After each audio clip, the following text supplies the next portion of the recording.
Nouvelle conférence call, on va parler de l'économie française.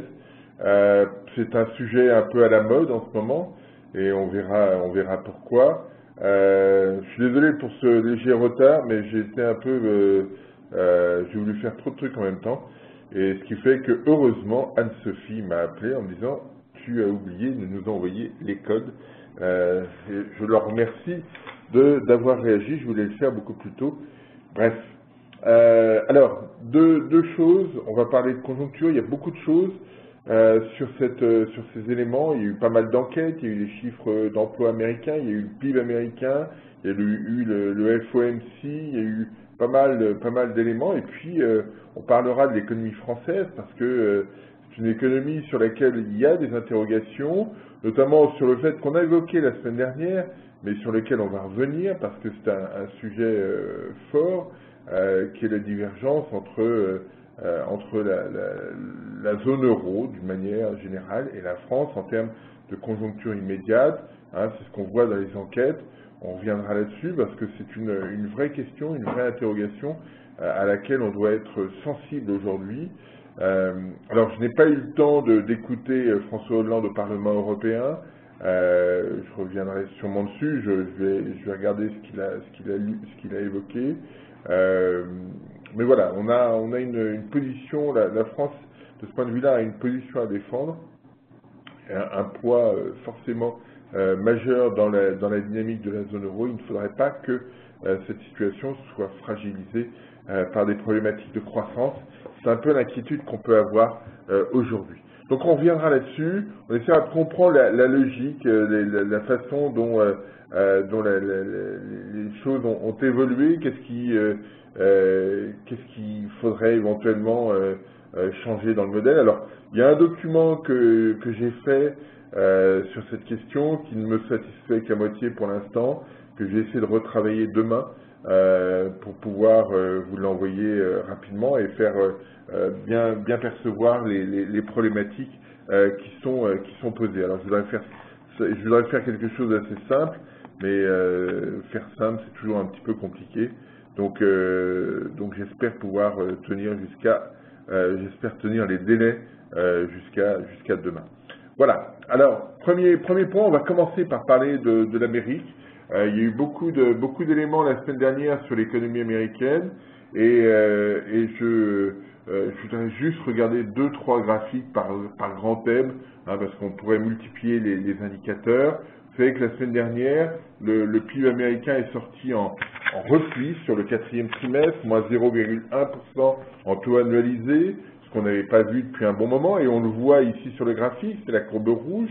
On voit que voilà, la dynamique s'arrête. Alors, est-ce que c'est dramatique? Est-ce que ça ne l'est pas? Clairement, ça ne l'est pas. Ne prolongeons pas les choses de façon excessive. Il suffit de regarder la courbe bleue sur le graphique. C'est la courbe représentant la demande privée, c'est-à-dire la consommation des ménages, l'investissement des entreprises, l'investissement des ménages. Et on voit que cette courbe-là a continué de progresser de façon très rapide. Alors, qu'est-ce qui explique ce moins 0,1? Eh bien, 3 choses simples. Des effets de stock. Vous savez qu'il y a eu l'ouragan Sandy au cours de l'automne. Ça a joué très fortement. Et quand on regarde les stocks sur le mois de janvier, on a déjà un retour en arrière, si je puis dire. Voilà, on a eu un phénomène temporaire lié au stock. Ne le prolongeons pas du tout, il n'y a aucune raison de le faire. Par contre, il y a deux autres points sur lesquels on doit être attentif. Le premier, c'est une contribution négative du commerce extérieur. Voilà, une dynamique morose des exportations américaines qui explique cette situation. Et d'une manière générale, on va le voir juste après, une configuration où on ne peut pas spontanément imaginer un signe positif ou négatif sur la contribution du commerce extérieur. C'est ce qu'on voit depuis 2 ans à peu près. Et puis, troisième point qui a joué fortement, et de manière un petit peu plus forte cette fois-ci, les dépenses publiques qui ont une contribution négative. Il y a une réduction des dépenses de défense qui a joué fortement. Voilà. des phénomènes. Alors sur les dépenses, on est sur quelque chose de structurel. Hein, c'est ce qu'on voit ici quand on regarde la décomposition. Voilà, par trimestre, qu'est-ce qui a bougé? Alors, vous voyez les trois éléments ici, consommation des ménages, investissement des entreprises, investissement logement, tout ça joue favorablement, ça nous plaît bien, hein, forcément. Un effet de stock qui est en gris ici, qui joue négativement, mais voilà, il joue parfois positivement, parfois négativement. On ne peut pas faire l'hypothèse que après avoir très largement déstocké, les entreprises vont continuer de le faire. C'est pas ce que nous donnent les signaux qu'on a déjà sur le mois de janvier. Et puis les dépenses gouvernementales qui se réduisent. Hein, c'est le carré orange comme ça. Vous voyez que tous les trimestres, il y a une réduction des dépenses publiques, souvent des dépenses publiques locales, mais ici on a un mouvement assez fort lié à une baisse des dépenses de défense. Ça non plus, on ne peut pas faire l'hypothèse qu'on va avoir une contribution négative supérieure à 1 point tous les trimestres, donc n'allons pas là-dedans. Donc voilà, un signal qui n'enthousiasme pas, et vous voyez le commerce extérieur qui est en vert, est parfois négatif, parfois positif, parfois négatif, vous voyez. Donc globalement, c'est un signal modéré, peut-être un petit peu plus positif que négatif, mais n'en tirons pas de choses supplémentaires.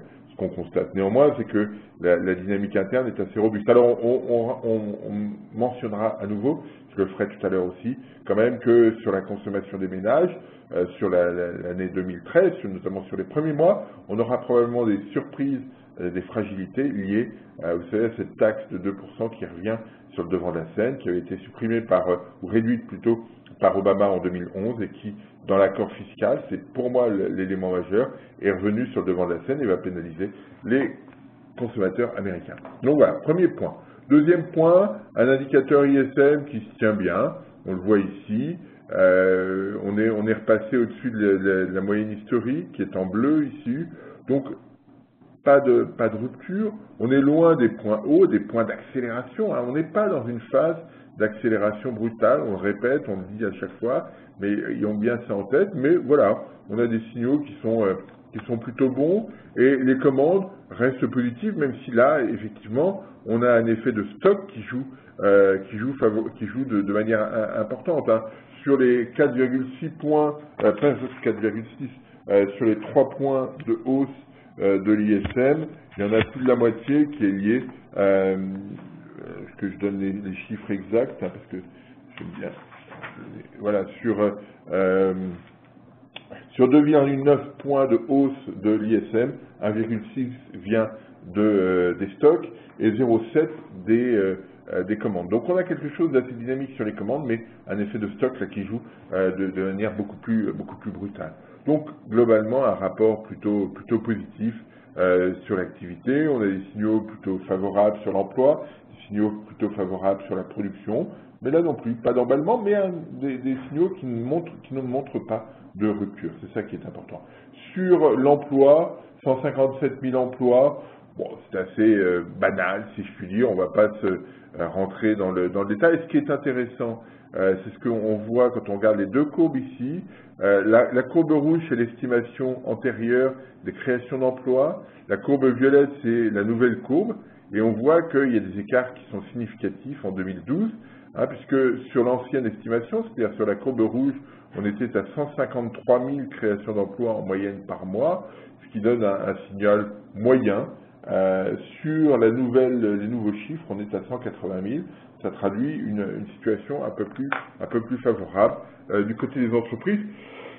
C'est ça qui, aujourd'hui, est important. Comment on perçoit cet environnement, comment on perçoit cette dynamique du marché du travail. On a quelque chose qui s'il se maintient sur un rythme un peu similaire, permettra de soulager les ménages, parce on perçoit bien que les ménages sont toujours un peu inquiets sur la façon dont l'emploi va évoluer. Et puis j'ai mis aussi l'évolution du taux de chômage, 7,9%, on est encore loin du 6,5% qui est le seuil de la Fed, hein, un seuil qui a été répété par la Fed lors de sa dernière réunion, mercredi dernier. en disant, ben voilà, il faut qu'on ait au moins atteint ce niveau-là pour changer les taux. On ne va pas y aller de manière directe, on ne va pas y aller en ligne droite, hein, parce qu'il y a des gens qui vont revenir sur le marché du travail, parce qu'il y aura des chocs, parce que voilà, la situation n'évolue pas forcément toujours de manière linéaire, mais on est probablement sur une dynamique en amélioration, au chiffre de demande de consommation près, hein, cet élément de fragilité que j'évoquais il y a un instant. Et qu'on voit ici, hein, quand on regarde, vous avez ici sur le graphique en violet et en bleu, les indicateurs du Michigan et du Conference Board, hein, qu'on a eu la semaine dernière. Vous voyez que sur décembre-janvier, on a quand même une rupture assez marquée, un peu plus forte sur l'indicateur du Michigan, mais ça traduit cette incertitude à la fois sur les négociations qu'il y a eu à la fin de l'année et puis sur effectivement ce qui va se passer en matière de pouvoir d'achat des ménages, ces 2% que j'évoquais. Alors, ce qui nous intéresse ici, hein, c'est qu'il y a une grande cohérence quand même entre cette évolution de l'enquête et l'évolution de la consommation, qui est en variation sur 3 mois, en rouge ici. Donc on n'a pas forcément de très bons signaux à attendre autour de la fin d'année et sur les premiers mois de 2013 aux États-Unis en matière de consommation. On n'aura pas d'accélération. C'est ça aujourd'hui le point sur lequel il faut être attentif. Si on regarde l'évolution des revenus, on a tous été surpris parce que par manque d'attention, par l'accélération des revenus au mois de décembre. Vous avez 2,6% d'augmentation avec une accélération très, très vive des revenus financiers. C'est le bâtonnet bleu, hein, on l'avait déjà un peu en novembre. Ce sont des dividendes qui s'accélèrent de façon brutale pour des raisons de changements fiscaux aux États-Unis en 2013. Donc il y a eu une avancée. Donc là non plus, il n'y a pas de persistance. Et sachant que sur les dividendes versés, ce sont des dividendes qui sont versés principalement aux personnes qui ont les revenus les plus élevés, puisque la répartition, la distribution des actifs détenus, des actifs financiers détenus par les ménages est assez asymétrique. Hein. On a davantage d'éléments sur les revenus les plus élevés, mais ce ne sont pas ceux qui ont la proportion à consommer la plus importante. Et donc, c'est pas cette augmentation qui va engendrer des effets de persistance sur les dépenses de consommation. Si on reste sur ce graphique, vous voyez tout à gauche, ici, le bâtonnet bleu, eh bien, ce bâtonnet bleu, c'était les 2% de baisse de taxes sur les salaires qu'avait octroyé Obama en 2011 pour relancer l'activité et qui vont être inversés en janvier 2013, donc un effet négatif sur le niveau des revenus dont disposeront les ménages et un effet fort sur le pouvoir d'achat immédiat et qu'on verra de manière très directe au mois de janvier. Voilà, ça permet de le visualiser, c'est loin d'être négligeable, hein, on va l'avoir ici, sur le graphique. Autre élément rapide sur l'économie américaine, l'évolution des prix de l'immobilier, 5,5% de hausse sur un an si on prend l'indice américain, la partie noire ici. Donc on est dans une phase cohérente avec ce qu'on observe par ailleurs sur l'immobilier. Ce que je n'ai pas signalé d'ailleurs tout à l'heure quand je parlais de l'emploi, c'est que l'immobilier américain, la construction aux États-Unis reprend de la vigueur, hein, puisqu'on est sur les 3 derniers mois aux alentours de 25-30 000 créations par mois. C'est beaucoup, même si on reste quasiment 30% de mémoire en dessous du niveau qui était observé en 2007. J'en ne retrouve pas le chiffre évidemment, mais c'est pas très grave. Voilà, 26% par rapport à avril 2006, c'était le point haut. Mais on a quelque chose qui bouge et on l'a ici aussi, mais on observe aussi que les mouvements sont quand même assez différenciés suivant les régions. Alors on voit l'effet saisonnier, hein, parce que les chiffres par ville ne sont pas désaisonnalisés. On voit les effets, mais on observe aussi qu'entre Détroit et Washington DC, il y a une vraie différence de comportement Voilà, c'est juste le point qu'il faut souligner, et que les villes qui étaient, enfin, il n'y a pas de retournement de tendance, hein, les villes qui étaient en difficulté, comme Détroit, comme Cleveland, comme Las Vegas, sont des villes qui restent très dégradées. Il n'y a pas de changement brutal sur ces questions. Autre point, voilà, c'était sur tout ce qu'on pouvait dire sur l'économie américaine. N'hésitez pas à poser des questions, hein, je vois, je ne l'ai pas évoqué tout à l'heure, mais il y a toute une place pour les questions, bien sûr. Alors, on a eu cette semaine toute une série d'indicateurs d'activité, d'enquêtes PMI sur le secteur manufacturier. Vous savez que j'aime beaucoup ces enquêtes, et on l'a ici sur le graphique. Vous avez tous les indicateurs qui me paraissent pertinents. Alors, vous avez en rouge l'évolution de l'indicateur mondial, hein, qui repasse au-dessus de 50 à 51,5 là au mois de janvier. C'est la première fois depuis mars 2012, donc on a un mouvement d'accélération significatif. Alors, cet indicateur aujourd'hui est conditionné par ce qui se passe aux États-Unis. Alors, sur les États-Unis, j'ai mis deux indicateurs. Celui que j'évoquais la semaine dernière, qui est l'indicateur PMI, calculé désormais par Markit, et puis j'ai laissé l'indicateur en violet, qui est l'ISM, qui est celui qu'on connaît bien.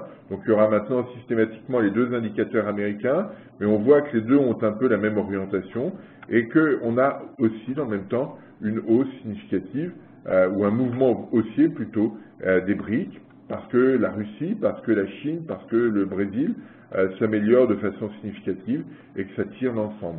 Donc on a là des signaux qui sont un peu meilleurs, qui ont tendance même à s'améliorer. On pense au Brésil notamment, qui a été un peu plus robuste au mois de janvier. C'est intéressant parce que quand on regarde la production industrielle brésilienne qu'on a eue au cours de la semaine dernière, les chiffres n'étaient pas très bons, mais compte tenu de la cohérence qu'il y a, j'aurais pu mettre le graphique d'ailleurs, entre l'évolution de l'indicateur PMI du secteur manufacturier et l'évolution sur 3 mois de la production industrielle brésilienne, on a là des signaux qui sont un peu plus positifs, même si on a du mal, même si j'ai du mal à être spontanément positif durablement sur l'économie brésilienne, parce que pour l'instant ça manque encore d'investissement, il y a une dynamique d'investissement qui n'est pas suffisante, mais on sera très, très attentif à ces questions parce que ça pourrait changer la donne. On observe aussi que la zone euro et le Japon s'améliorent, mais restent très en dessous du seuil de 50. Hein, c'est un aspect à souligner. Et puis l'indicateur britannique, qui lui aussi reste pour le deuxième mois consécutif au-dessus de 50. On verra tout à l'heure des éléments sur cette question. Sur l'Asie, trois choses à noter. La divergence constatée entre l'indice chinois privé, l'indice violet, l'indice PMI HSBC, et puis l'indice officiel en vert qui se dégrade. On verra tout à l'heure que la dynamique n'a pas à nous effrayer plus que ça. Ce qui nous intéresse ici, c'est le rebond à Taïwan, hein, vous voyez, significatif, un indicateur vert, et l'absence de rebond en Corée, en rouge ici. La raison principale, à mon sens, c'est les tensions qu'il pourrait y avoir avec le Japon. C'est que le Japon, on en a parlé la semaine dernière ou il y a 15 jours, a mis en place une stratégie visant à affaiblir sa monnaie, et cette situation pénalise directement les Coréens. Ils se battent un peu sur le même marché, et c'est quelque chose qui modifie assez sensiblement la compétitivité de l'économie coréenne. Donc là, il peut y avoir un peu de tension en Asie sur ces questions, et c'est probablement l'explication de ce mouvement. Mais on retrouve le Japon, comme on l'évoquait. Alors, pourquoi je ne suis pas très inquiet sur la Chine? Pour cette raison-là, vous avez ici, pour l'indicateur officiel et l'indicateur Markit HSBC, le ratio nouvelle commande sur stock. Vous voyez que l'allure est la même. Et les vecteurs, les ressorts sont les mêmes, c'est-à-dire que dans les deux cas, les commandes à l'exportation se dégradent. On est à 50 pour l'indicateur Markit, on est à 48,3 de mémoire pour l'indicateur officiel. Ça veut dire que le rebond des commandes reflète le marché intérieur, la dynamique intérieure, et ça c'est un point qui est forcément intéressant et qu'il faut souligner. Ça veut dire que voilà, l'économie chinoise retrouve une allure basée sur sa situation interne, et c'est pas forcément une très mauvaise nouvelle. Sur le Japon, juste un point, on a eu l'économie japonaise, on en parle beaucoup, on en a parlé beaucoup. Il y a eu une accélération très forte de la production industrielle au mois de décembre, à 2,5%, même si on est à moins 7 sur le trimestre, à moins 6,8 sur un an. On a une situation qui, a priori, est un peu meilleure, mais attention, soyons prudents, parce que les entrepreneurs sont assez positifs, hein, probablement dopés par les annonces faites par Abe, le Premier ministre, mais quand on regarde le ratio stock sur livraison, il y a encore beaucoup de stocks, donc ne tirons pas immédiatement de plans trop positifs sur l'économie japonaise. Et puis, autre point que je voulais souligner, parce que ça ne m'arrive pas si souvent, l'orientation un peu plus positive de l'économie britannique. Alors, vous savez qu'on a beaucoup parlé la semaine dernière du PIB britannique qui s'était cassé la figure au dernier trimestre. Rien de dramatique, mais il n'y a pas d'accélération. Le NIESR, qui est un think tank privé, donne des signaux de croissance très modérée. Ça a été publié ce matin pour le Royaume-Uni. Hein, ils ont vu de 1 à 0,7% leur croissance sur l'économie britannique en 2013, donc une révision significative. Mais quand on regarde les indicateurs de conjoncture, quand on regarde le ratio nouvelles commandes sur stock, eh bien, on a des signaux qui sont plutôt positifs sur l'activité britannique. Donc pas de rupture sur cette économie. Alors ça ne veut pas dire la situation va s'accélérer brutalement, hein. C'est pas du tout ce que disent les signaux, mais on n'est pas dans une phase où eh bien, cette économie pourrait se retourner. Alors là, on est sur des signaux, quand on regarde la production industrielle, manufacturière, on est sur des signaux très courts, hein, donc assez volatiles, mais justement, c'est ça qui est intéressant, le ratio suggère que on n'est pas dans une phase de rupture, et c'est ça qui nous intéresse. Donc pas une inquiétude majeure sur l'économie britannique, même si on n'attend pas, comme le NIESR, d'accélération très brutale. Alors, juste un mot sur le marché monétaire. Vous avez ici la courbe des swaps EONIA à différentes dates, du 31 janvier au 1er février, du 31 décembre pardon, au 1er février, et vous voyez qu'il y a une translation et une rotation plutôt vers le haut, une rotation et une translation vers le haut de cet indicateur. Le 31 décembre, les attentes sur l'EONIA étaient très faibles, et puis progressivement, avec les attentes de remboursement de LTRO, eh bien, on a observé un peu plus de tension. Vous voyez qu'à 12 mois, on a des signaux un peu plus forts sur l'EONIA. Alors, ça fait deux hypothèses. Première hypothèse, que les banques vont continuer de rembourser, donc que l'excès de liquidité sur le marché monétaire va se résorber, et donc créer un petit peu de tension supplémentaire sur le marché monétaire, et puis faire l'hypothèse aussi que la Banque Centrale Européenne ne baissera pas ses taux, ce qui n'est pas une hypothèse que je fais aujourd'hui. Je pense qu'elle baissera ses taux parce qu'il faut qu'elle pèse sur les taux monétaires, ne serait-ce que pour éviter que l'euro ne passe très au-delà d'un 35. Ce matin, on était à 1,35,5. C'est excessif pour la zone euro, c'est excessif pour les exportations de la zone euro, et donc imaginons une situation où la Banque Centrale Européenne baissera ses taux d'intérêt pour éviter ce genre de situation, ce genre de rupture. C'est quelque chose qui me paraît aujourd'hui extrêmement important. Et j'ai trouvé très maladroit de la part de Moscovici ce week-end d'indiquer que peut-être l'euro était trop cher. Voilà, il dit ou il ne dit pas que l'euro est trop cher ou bon marché. Je trouvais que l'hésitation était mal à propos dans un exercice de communication. N'oublions pas que ce n'est pas le point de vue de Moscovici ou du gouvernement qu'on met en doute, hein, c'est simplement la communication qui en a été faite. Je ne doute pas que Moscovici, avec son cabinet, s'interroge sur la valeur de l'euro, mais dans un exercice de communication, il doit donner un signal clair sur ce qu'il pense. Et les hésitations suggèrent que finalement on est assez confortable avec un euro à 1,35,5, ce qui me paraît pas souhaitable pour l'économie française. Et donc là, la Banque Centrale Européenne peut intervenir, alors probablement pas cette semaine, parce qu'il faut prévenir tout le monde, mais on doit imaginer qu'elle puisse le faire pour éviter que cet emballement sur les taux ne se prolonge. C'est un emballement dans le sens où, vous voyez que les taux étaient compris entre 0 et 0,1 à la fin de l'année 2012. Je rappelle que les taux américains sont dans cette zone-là, les taux léoniens américains sont dans cette zone-là, et que 0,25 ou 0,20, c'est beaucoup plus cher que les taux américains. Donc là-dessus, il y a un vrai déséquilibre qui pourrait être observé et qui serait réellement pénalisant. Donc voilà, ça c'est le point à souligner. Juste, puisqu'on est sur la BCE, juste un point que je voudrais évoquer, puisque les marchés hier se sont un peu cassés la figure.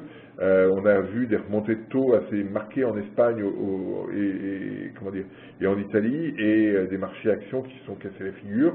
Alors la raison principale, c'est que les marchés ont fait l'hypothèse que l'Italie et l'Espagne demanderont de l'aide à la BCE, compte tenu des changements ou des aspérités politiques qu'on observe dans ces deux pays. Ça risque d'être un petit peu plus compliqué, un petit peu plus long, un petit peu plus difficile à mettre en œuvre. Hein, juste pour rappeler les choses, en Italie, Monti sera sûrement pas Premier ministre, et le Parti démocrate qui est favori dans les sondages est fragilisé par ce qui a été observé sur la banque Monte dei Paschi. Donc ça, c'est un souci, un peu plus d'incertitude sur la situation italienne. Et puis l'autre point, c'est Rajoy, sur lequel il y a des soupçons de corruption. Alors, je ne porte pas de jugement du tout, mais ça crée un doute, ça crée une incertitude, et c'est ça aujourd'hui qui est problématique sur ces deux économies et qui peut avoir une incidence sur la dynamique des marchés. Je reviens sur la conjoncture européenne. On va commencer à rentrer dans le vif du sujet en regardant simplement ce graphique où vous avez les indicateurs qui sont sortis ce matin, les indicateurs synthétiques sur l'économie de la zone euro. Vous voyez qu'on a une remontée de l'indicateur zone euro en violet, 47,6 en janvier contre une moyenne de 46 au dernier trimestre 2012, donc une amélioration. L'Irlande reste forte. L'Allemagne s'améliore de façon significative, hein, avec une amélioration très nette dans les services, mais aussi dans le secteur manufacturier. On a une situation qui, là, spontanément, donne des signaux plus favorables en Allemagne. Et puis, on observe que l'Espagne, qui est en brun tout en bas, s'améliore lui aussi de façon significative. L'Italie aussi un petit peu. Et on salue d'ailleurs l'Espagne de nous avoir laissé céder avec beaucoup d'élégance la dernière place sur ce graphique. Et j'ai vu que Christian à Madrid nous écoutait, donc je le remercie de son geste, sur son geste très élégant ici, de laisser la dernière place à la courbe bleue qui est celle de la France. En d'autres termes, on voit des signaux plutôt positifs un peu partout, sauf sur l'économie française. Et on a le même signal quand on regarde le secteur manufacturier, quand on regarde les commandes. Vous voyez qu'on a une situation d'amélioration, tout le monde a plutôt tendance à aller vers le haut, y compris l'Espagne bien sûr, et les commandes en France ont tendance à ralentir. Ça, c'est quelque chose d'extrêmement problématique, parce que ça veut dire qu'on est un peu dans le syndrome nuage de Tchernobyl. La reprise s'arrête aux frontières françaises. Je ne parle pas de la Grèce ici, mais ça c'est quelque chose de très ennuyeux. Est-ce que ça traduit un phénomène temporaire, un phénomène où voilà, un peu plus d'inertie en France, ou est-ce que c'est quelque chose de plus long, quelque chose de plus durable? C'est l'inquiétude qu'on peut avoir. J'en discutais ce matin sur BFM avec Stéphane Soumier, et il indiquait que ils ont fait un petit indice BFM sur les intentions d'investissement des grandes entreprises françaises. Clairement, il y a une interrogation sur l'investissement en France, sur la localisation des investissements. Bon, voilà, on est dans une phase d'incertitude. On ne sait pas très bien malgré tout, ce qui va être fait sur l'économie française, qu'est-ce qui va se passer en matière d'effet d'offres, qu'est-ce qu'il va y avoir comme réforme, qu'est-ce qu'il va y avoir en matière de fiscalité des entreprises. Alors on a déjà un certain nombre d'éléments qui ne sont pas franchement encourageants. Est-ce qu'il va y avoir des changements de tendance? Personne ne sait très bien, chacun préfère une situation plutôt attentiste sur ces questions, et c'est ce que traduit ce graphique. Alors, je reviens sur ce que j'évoquais la semaine dernière, parce que c'est quelque chose que je trouvais extrêmement perturbant, c'est que si effectivement on a une divergence marquée entre la France et l'Allemagne, hein, parce que je remarquais que l'Allemagne est ici légèrement au-dessus de 50, hein, c'est le point rouge qui est ici, je mets l'échelle ici en fonction de la position de chacun dans les hiérarchies. L'Allemagne est revenue au-dessus de 50, ça veut dire que ses commandes se stabilisent. Et cette dynamique, comme on le voyait précédemment, a tendance à aller un peu mieux, ce qui veut dire que le chiffre négatif du dernier trimestre 2012, hein, qu'on a évoqué il y a 15 jours ou 3 semaines, va être vite gommé, ce qui ne sera pas le cas de la France, qui aura un chiffre négatif aussi probablement au dernier trimestre 2012, mais ce chiffre-là, quand on regarde les indicateurs, ne sera pas gommé rapidement. La question qui est posée très simple, quel sera le pouvoir de négociation du gouvernement français dans ces conditions? Est-ce que si on a une divergence d'activité durable, quel sera le pouvoir de négociation de la France sur ces questions? Ça va être quelque chose sur lequel on devra être forcément attentif. Hein, il me semble que quand on regarde le spread franco-allemand, on y voit parfois des tensions entre les deux pays, des divergences qui peuvent apparaître entre les deux pays. Donc là-dessus, soyons très attentifs parce que il serait souhaitable que la dynamique de l'économie française ne soit pas durablement fragilisée par cet environnement et que la capacité d'influence de l'économie française sur la construction européenne ne soit pas fragilisée. Soyons attentifs à ça, c'est vraiment essentiel. C'est pour ça que je crois très fortement, et j'ai envie de croire très fortement à des réformes de structure à mettre en place sur l'économie française pour inverser cette dynamique, pour modifier de façon en profondeur la façon dont l'économie française évoluera dans les prochains mois, dans les prochaines années. Je pense que là, il y a quelque chose d'essentiel. Il faut créer une situation de rupture, parce que si effectivement ces données se prolongent, ce sera problématique. On en reparle tout à l'heure, parce que c'est un élément aujourd'hui qui me paraît essentiel. On a eu aussi le taux de chômage sur la zone euro. Hein, c'est juste, voilà, on fait un tour très, très rapide. On est à 11,7. Le taux de chômage du mois de novembre, qui était à 11,8, a été révisé à la baisse à 11,7. Donc voilà, ça fait trois mois qu'on est à 11,7 sur la zone euro. L'indicateur se stabilise aussi en Italie. Il remonte un tout petit peu en France. Mais voilà, il n'y a pas de changement de hiérarchie très, très marqué, si ce n'est que l'économie allemande voit son indicateur continuer de s'améliorer. On le voit ici, et on observe aussi que la Grèce a désormais un taux de chômage supérieur à celui de l'Espagne. C'est pas forcément quelque chose qui nous réjouit, mais globalement, on a des signaux. Hein, le taux de chômage en zone euro est toujours très supérieur à ce qu'on avait observé historiquement. Sur l'inflation, retour à 2%. L'inflation, c'est la courbe en noir ici. Hein, j'ai cumulé les contributions. Donc la contribution en rouge, c'est les biens, ce sont les biens hors énergie. La contribution des services, c'est l'écart entre les deux. Et on voit que cet écart se maintient à peu près. Et on le voit si on ne cumulait pas, que les services ont une contribution à peu près stable. Contribution qui augmente légèrement dans l'alimentation, sur les prix alimentaires. L'écart ici augmente un tout petit peu. Mais surtout, ce qui joue le rôle, ce qui a un impact fort, c'est cette courbe noire. Ici, c'est l'écart entre les deux, c'est la contribution de l'énergie qui ralentit très fortement. C'est ce phénomène qui permet à l'inflation de ralentir, qui va continuer à l'inflation de ralentir, mais soyons attentifs. Le prix du pétrole remonte, et cette situation pourrait contrecarrer la situation sur l'évolution de l'inflation par rapport à ce qui est attendu. Soyons attentifs à ces questions. La raison principale, probablement un peu de tension et aussi une demande probablement un peu plus robuste que ce qui était attendu, c'est-à-dire ce qui était expecté du côté chinois. Donc là-dessus, attention, il y a peut-être une demande un peu plus robuste que ce qu'on espérait ou ce qu'on attendait. Dernier point sur la zone euro, les chiffres qui sont sortis ce matin sur les ventes de détail. On a les chiffres du quatrième trimestre, moins 6,1%. J'ai arrêté l'échelle à 6%, mais ce qui nous intéresse ici, c'est la cohérence qu'il y a entre ces chiffres de vente de détail, trimestre par trimestre, et l'évolution de la contribution de la consommation à la croissance trimestrielle du PIB. On voit qu'il y a une cohérence entre les deux, et là, le chiffre n'est pas bon du tout.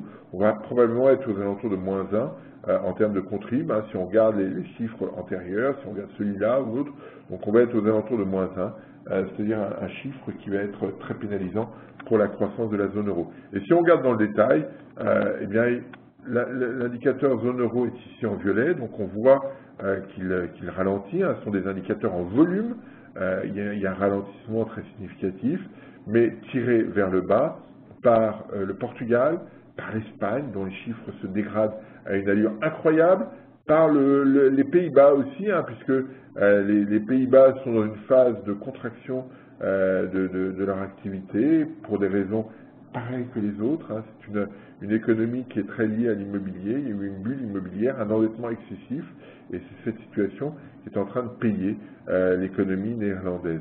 L'Allemagne aussi n'a pas une dynamique très forte, on l'avait vu, j'avais fait un petit mail en début de semaine, et l'économie française, sur cet échantillon, se tient à peu près bien. Globalement, on a une économie française sur sa consommation qui est à peu près stable, ce qu'on voyait aussi sur les indicateurs par ailleurs. Donc voilà, très rapidement, sur l'enquête auprès des entreprises, sur l'enquête de la BCE auprès des banques, pardon, ce qu'on constate, c'est qu'il n'y a pas de changement de tendance sur la demande de crédit des entreprises. On est toujours sur quelque chose d'assez faible. Il n'y a pas de retournement, il n'y a pas d'accélération. Donc ça fragilise un petit peu la reprise un peu brutale qu'on voyait sur les enquêtes tout à l'heure. Donc ne tirons pas de conclusions excessives sur ces questions. On observe que les entreprises, fin décembre, début janvier, ne voulaient toujours pas investir. Ici, vous avez les différents items indiquant pourquoi les entreprises viennent demander du crédit à leur banque. Eh bien, c'est pas de l'investissement, c'est pas parce que l'activité s'accélère brutalement, c'est pas parce qu'il y a des fusions-acquisitions. En fait, on est sur une dynamique très médiocre, très faible de demande de crédit et on n'a pas de signaux très robustes. Le point à souligner sur les chiffres de la semaine dernière, c'est le changement de tendance sur le marché du travail allemand. On le voit ici, c'est l'indicateur très négatif encore sur le PIB espagnol. On a eu le chiffre de l'INSEE espagnol, l'INE, à moins 0,7% sur le trimestre, ça fait moins 2,8 en taux annualisé. C'est important et depuis ce point-là, la baisse est de 1,4% par an. C'est quelque chose d'assez spectaculaire sur l'économie espagnole. Et puis sur l'économie française, sur l'aspect conjoncture, eh bien, on a eu la consommation des ménages. Et vous voyez que depuis l'été 2007, c'est-à-dire ici, il ne se passe rien. On oscille entre 41,5, parfois 41 dans les périodes les plus dramatiques, jusqu'à 42, parfois 42,5, mais globalement, on se situe entre 41,5 et 42, en d'autres termes, la consommation, et c'est ce qu'on voit sur ce graphique ici, ne bouge pas depuis l'été 2007, il n'y a pas de mouvement d'accélération. On avait une accélération qui avait été forte depuis 96, qui avait été forte au début, depuis à la mi-80. On n'est pas dans cette configuration-là. Alors, qu'est-ce qui avait généré cette accélération ici? Eh bien, c'est un environnement international beaucoup plus porteur, ce qui n'est pas encore tout à fait le cas. Ça avait dopé les exportations françaises, ça avait dopé la situation des entreprises, et on avait retrouvé une allure plus positive. On n'est pas encore dans cette configuration, on ne peut pas faire l'hypothèse spontanément que la consommation des ménages va s'accélérer fortement. Alors, parlons de l'économie française. Je bois un petit coup d'eau. On a déjà évoqué cette question. Quelle est la problématique? comment comprendre la logique sur l'économie française, quelle est les questions qui sont posées. Il me semble qu'il y a une vraie problématique qu'on voit à travers ces deux indicateurs. Il y a une problématique de croissance très nette, hein, on le voit ici sur le ratio, sur l'évolution du PIB qui est en violet, et puis une problématique de dette, de finances publiques. Et donc l'arbitrage est qu'est-ce que je privilégie dans la situation actuelle. Et donc le gouvernement qui a souhaité réduire les déficits publics, eh bien souhaite peser sur souhaite stabiliser la dette publique, souhaite stabiliser les finances publiques, et donc infléchir la demande liée aux dépenses publiques. En revanche, ça va avoir un impact immédiat sur l'activité. On peut le voir sur un graphique, on va le regarder ici, c'est le graphique du haut. Vous avez ici en vert le PIB français, c'est une base 100 en 2008, hein, en premier semestre 2008, tout le détail n'est pas, si c'est marqué là. Donc on a ce PIB, hein, c'est le même graphique que celui que je montrais tout à l'heure sur les États-Unis. On est toujours sur le PIB en dessous de 100. Sur la demande interne privée, c'est-à-dire consommation des ménages, investissement des entreprises, investissement en logement, on est toujours en dessous de 100. Et quand on regarde la demande interne globale, c'est-à-dire en rajoutant les dépenses publiques, on est au-dessus de 100. C'est-à-dire que dans la dynamique d'activité, les dépenses publiques ont eu un rôle essentiel. Et ça, c'est quelque chose auquel on doit être attentif aujourd'hui, parce que si on réduit les dépenses publiques, eh bien, les autres facteurs qui ont pesé, notamment le commerce mondial, le commerce extérieur qui a pesé sur la dynamique de l'activité, eh bien, ce commerce extérieur va avoir une incidence plus marquée, et parce qu'il ne sera pas compensé par la réduction des dépenses publiques, par le mouvement sur les dépenses publiques. Donc attention sur cet aspect-là, c'est une des raisons pour lesquelles on a du mal à imaginer que l'année 2013 sera une année favorable sur l'activité, si effectivement l'objectif est de réduire les dépenses publiques. Là, il y a on a à partir de ce graphique, quelque chose de très simple, mais qui me paraît significatif de la situation. Voilà, alors c'est ça le dilemme. Soit on essaie de stabiliser les dépenses publiques, mais ça pèsera très lourdement sur le PIB, soit on essaye de modifier la dynamique du PIB, mais ça peut peser sur l'équilibre des finances publiques. C'est cet arbitrage-là, hein, on n'est pas à court terme, on n'est pas sur un autre arbitrage que celui-là. Et donc toute la question est de savoir comment on fait. On rappelle que dans l'économie espagnole, italienne, c'est un peu la même question qui a été posée. Ça a pesé très lourdement sur les finances publiques, sur la croissance. Les États-Unis ont eu une réponse un peu différente, et en dépit des chiffres que j'évoquais tout à l'heure, et ça a permis, le déficit public a permis de compenser, notamment le déficit fédéral a permis de compenser les effets contraignants a permis de doper un peu plus l'activité. Donc voilà, c'est cet arbitrage-là auquel on est confronté aujourd'hui en France. Quels sont les choix qui sont faits? Clairement, le choix est fait sur les finances publiques, et ça va peser sur l'activité. Alors, la question qui est posée est de savoir comment appréhender cette situation, quels sont les points sur lesquels il pourrait y avoir de l'action, si je puis dire, pour modifier sensiblement cette dynamique macroéconomique, parce qu'on voit que sur le plan conjoncturel, c'est un petit peu compliqué. Donc regardons ce qui se passe du côté des ménages, des entreprises. Alors du côté des entreprises, eh bien, on a ici sur ce graphique la problématique, me semble-t-il, de l'économie française. Vous avez en rouge l'évolution des marges des entreprises telles qu'elles sont calculées par l'INSEE. Et donc on voit que le niveau des marges au deuxième trimestre, je suis désolé, le graphique n'est pas à jour, dans le document que je diffuserai, il sera forcément à jour, mais on voit que les marges des entreprises sont à un niveau très proche de celui du début des années 80. C'était l'époque où on s'inquiétait de la même façon, et c'était juste avant la période de la réforme de l'or qui avait modifié en profondeur, et on le voit sur le graphique, la distribution, la répartition, pardon, de la valeur ajoutée entre entreprises et ménages. Donc on est aujourd'hui sur une situation où les marges des entreprises, pris au sens large, sont extrêmement faibles. C'est ce que montre ce graphique. Et puis vous avez la courbe en violet, qui est un indicateur, un proxy, comme on dit, de cet indicateur de marge, qui traduit l'évolution comparée des prix de production, ceux que les entreprises peuvent faire sortis d'usine, et les coûts salariaux unitaires. Alors les coûts salariaux unitaires, on les a en bas à gauche, et on voit que ces coûts salariaux augmentent de façon significative. J'ai tout mis en bas de 100 en 90 là, et on voit qu'on a des accélérations significatives. Donc des coûts salariaux unitaires qui augmentent, ça ne veut pas dire que les salaires augmentent, c'est le coût salarial qui augmente, les charges ont augmenté de façon significative, et ça pèse sur le comportement des entreprises. Et là, on a une problématique qui est simple, qui est celle qui est observée quand on regarde le commerce extérieur français.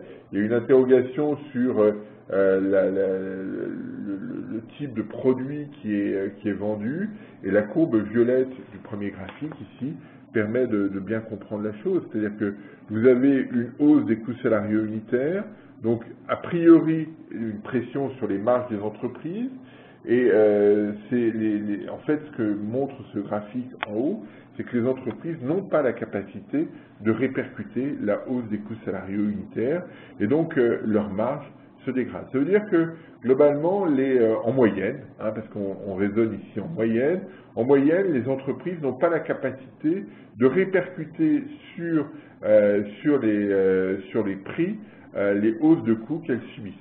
C'est ça aujourd'hui ce qu'il faut avoir à l'esprit quand on regarde la situation des entreprises françaises. Et c'est cette situation, cette dynamique qui peut fragiliser les entreprises. Alors si vous êtes dans cette configuration avec des marges qui sont faibles et que vous avez des interrogations sur la façon dont ces marges vont pouvoir évoluer, si vous vous dites que eh bien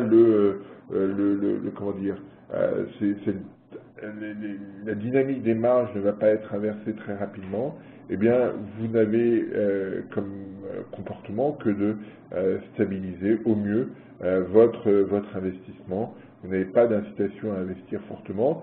Si en plus la fiscalité est perçue comme pénalisante du côté des entreprises, eh bien, votre incitation à augmenter votre investissement est très faible. C'est cette problématique-là qui, à mon sens, est au cœur des questions françaises aujourd'hui. Et alors, on voit bien la problématique dont on parle. Alors, deux choses. Compte tenu des effets redistributifs, le pouvoir d'achat des ménages s'est stabilisé. Il n'y a pas eu de rupture. Ce qu'on appelle les stabilisateurs automatiques, ce qui permet des redistributions, ont joué à fond, et ce qui fait que la consommation s'est stabilisée. Donc là-dessus, on n'a pas d'inquiétude majeure, on n'est plus sur une dynamique tirée par la consommation de façon excessive, mais il y a un effet stabilisateur très fort. Ça, c'est le premier point. Le deuxième point qu'on peut évoquer, c'est que dans cette situation, on voit bien la stratégie qui a été mise en place, indépendamment des problèmes de fiscalité que j'évoquais, c'est de dire il faut peser sur ces coûts salariaux unitaires, d'où les crédits d'impôt compétitivité de 20 milliards qui a été proposé par le gouvernement, de dire finalement on va peser sur les coûts salariaux unitaires, c'est ça le but du jeu, et donc ça permettra, même si les entreprises n'ont pas la capacité à imposer des prix, si celles-ci maintiennent leur niveau de prix, eh bien ça redonnera des marges aux entreprises. C'est cette situation qui est mise en avant, avec néanmoins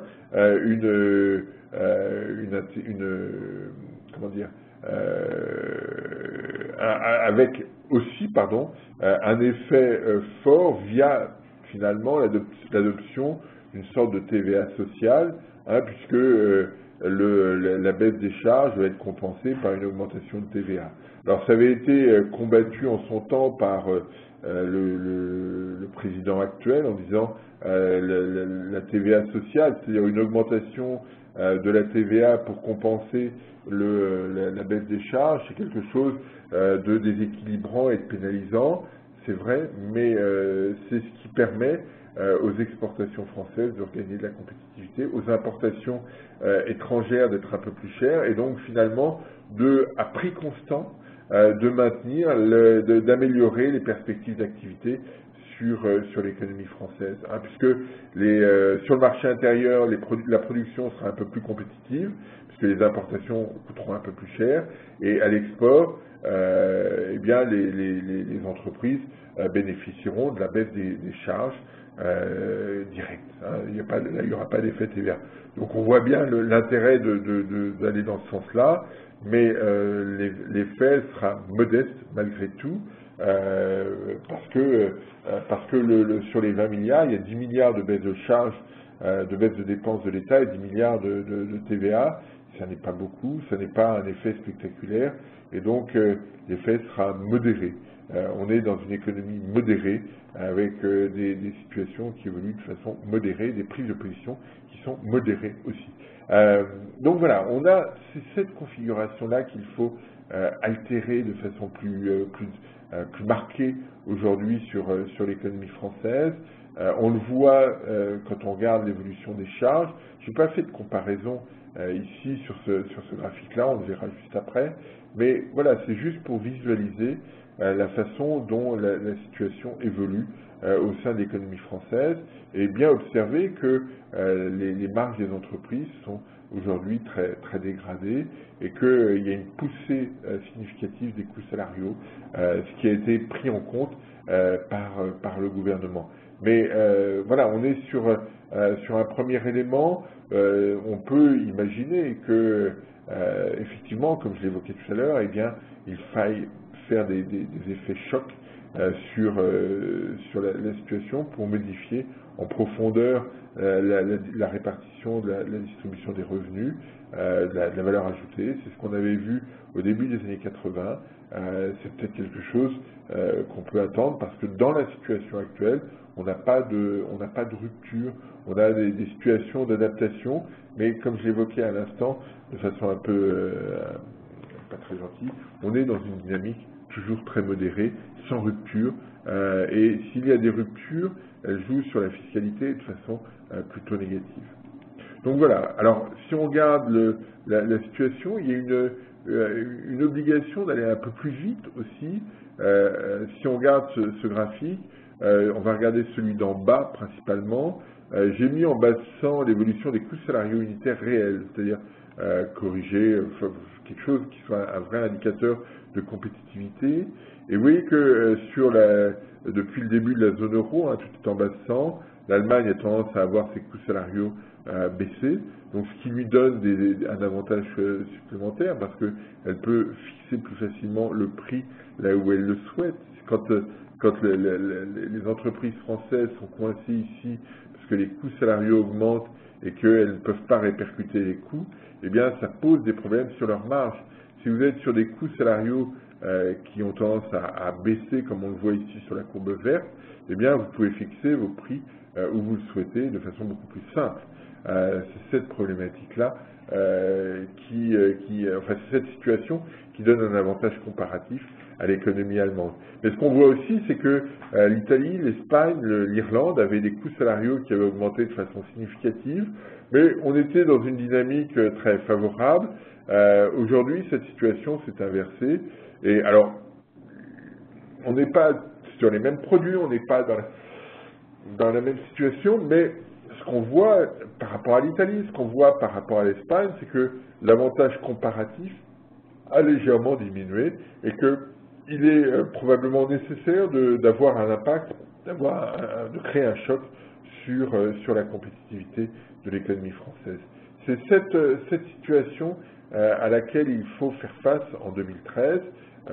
Et c'est ce que je voulais évoquer avec vous sur la conjoncture. C'est-à-dire, quand je dis où en est l'économie française, on a bien vu à travers tous les éléments qu'on a développés que l'activité ne progressait plus, c'est ce qu'on voyait sur le PIB tout à l'heure, qu'il y avait de vraies interrogations à court terme, là, sur la conjoncture française, sur la façon dont la situation allait pouvoir évoluer. Et on observe que les déséquilibres au sein de cette économie française sont importants via l'évolution des taux de marge. C'est ce triptyque qui est important et qui fait que, eh bien, il est probablement nécessaire de modifier en profondeur la situation pour que les entreprises retrouvent des marges, ce qui leur permettra d'investir davantage, ce qui leur permettra d'embaucher davantage que ce qui est observé aujourd'hui. Ça veut dire qu'il faut donner des signaux forts en direction des entreprises pour que celles-ci modifient, changent de point de vue de façon assez radicale. C'est cette question qui est posée aujourd'hui sur l'économie française et on peut tourner les choses comme on veut. Les contraintes de marge sont des contraintes extrêmement fortes et les contraintes de compétitivité, coût, le sont aussi, comme on le voit sur ce graphique. Alors en plus, vous avez un euro à 1,35,5 ce matin. C'est un euro qui coûte cher et qui est pénalisant pour les exportations françaises vis-à-vis du reste du monde. Je reviens toujours sur cette question qui est qu'aujourd'hui, la France, peut-être plus que d'autres, a besoin d'autonomiser davantage son mode de croissance. Ça veut dire que, clairement, le mode de fonctionnement qu'avait l'économie française n'est pas tenable. Il faut éviter de peser à très court terme sur la conjoncture, c'est ce qu'on évoquait tout à l'heure quand on a commencé à parler de l'économie française, pour éviter de l'étouffer, mais il faut lui redonner la capacité de s'adapter à un environnement international très différent. Et c'est cette question-là qui est majeure aujourd'hui. Il faut laisser la bride sur le cou de l'économie française, pas essayer de la contraindre de manière systématique, alors que c'est un peu ce qu'on observe aujourd'hui en voulant réduire très vite les déficits publics de façon trop rapide. Et on a vu tout à l'heure, et on peut le revoir ici, que ça risque de peser très lourdement sur la dynamique d'activité. C'est ça aujourd'hui qui est problématique. Et il faut par ailleurs faire de telle sorte que les entreprises les ménages, les salariés aient la capacité de se projeter dans le futur. Aujourd'hui, ils ne l'ont pas parce qu'il y a toute une série d'incertitudes, parce qu'on ne sait pas très bien ce qui va se passer demain, comment la situation va être gérée. Et là-dessus, il y a des choses à observer, des ruptures à mettre en place, qui soient des ruptures plutôt favorables à l'environnement international, à l'environnement de l'économie française, enfin à la capacité plutôt à l'économie française de capter cet environnement international, parce que c'est ce qu'on voyait tout à l'heure. La reprise s'est arrêtée à la frontière. On est dans une économie de Tchernobyl, et ça c'est réellement problématique. Donc il faut inverser la situation, inverser la perception que peuvent avoir les entreprises, les ménages de leur environnement, et ça passe par probablement des changements forts sur la répartition de la valeur ajoutée. Et là, il y a des signaux à faire en direction des entreprises qui sont importants. Si l'investissement reste médiocre, et c'est clairement le signal qu'on a aujourd'hui du côté des entreprises, c'est la croissance potentielle française qui sera pénalisée, et globalement, la dynamique de demain, d'après-demain et d'après-demain. Et donc, celle de l'emploi derrière. Donc voilà, c'est cet aspect-là que je voulais évoquer, que je vais formaliser de manière un peu plus directe dans un document, mais c'est cette question-là qui est majeure aujourd'hui. L'économie française ne dispose pas de capacité à rebondir aujourd'hui à court terme. On a essayé de l'évoquer ici, et c'est ça la vraie problématique. C'est cette incapacité à retrouver une allure de croissance autonome, soit via les exportations, et je montrerai, j'ai pas eu le temps de le mettre ici, mais le poids des exportations françaises dans les exportations des principaux pays européens vers la zone euro, donc des échanges entre eux, ce poids diminue de façon significative. Voilà, et donc on a du mal à retrouver une allure, à retrouver une capacité à croître. Et donc il faut modifier les règles du jeu en interne pour redonner des marges de manœuvre. Et ça va être quelque chose d'extrêmement important dans les semaines, les mois qui viennent pour l'économie française. Voilà ce qu'on pouvait évoquer. Je vois qu'il y a des questions, deux questions. Une première question de Bernard. Ne faudrait-il pas inciter les Français à sortir une partie de leur colossale épargne pour qu'elle soit réinjectée dans l'économie? Cela donnerait un nouveau souffle à l'économie et ferait rentrer de la TVA. Clairement, là-dessus, il y a une interrogation. Simplement, le taux d'épargne financière n'est pas aussi élevé que ça. Je ne l'ai pas en tête là, enfin je ne l'ai pas en graphique. Ce qui pèse très lourd quand on regarde l'épargne, c'est l'épargne immobilière, puisque le taux d'épargne des Français, c'est tel qu'il est publié par l'INSEE, c'est en partie le taux d'épargne immobilière, ce qu'on consacre au financement de l'immobilier, et le taux d'épargne financière. Et c'est ce taux d'épargne immobilier qui est très, très élevé et qui reflète des prix de l'immobilier très élevés partout, dans une grande partie des villes françaises, et ça mobilise une épargne très, très importante.